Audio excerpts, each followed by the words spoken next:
1 বছর 4 মাস বিয়ে হয়েছে। কি সমস্যা হয় মা?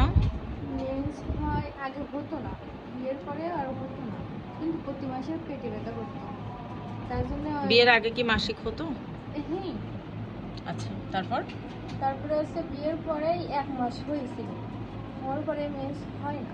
হুম। এটা এই জায়গায় মানে কেশবপুরে দেখাইছিলাম, এই যে আমি নাজমা প্রিয়া ম্যাডাম আছে না, জি।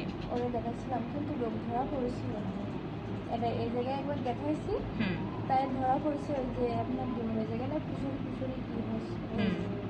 তাই এই মাস এই আজকে আইসে, তাই আজকে ম্যাডাম বললো যে তো প্রতি মাসে একদম হচ্ছে, তাহলে বাচ্চা নেওয়ার ই করতে হবে। প্রতি মাসে মাসিক হচ্ছে এখন? হ্যাঁ, ওই যে ওষুধ দিছে হুম। সেটা খাই হচ্ছে।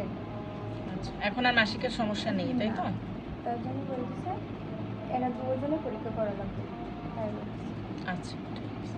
তাহলে এখন মাসিক নিয়মিত হচ্ছে, আগে অনিয়মিত ছিল। আগে আপনার 2 পাশের ওভারিতে সিস্ট ছিল। হ্যাঁ। ঠিক আছে মা।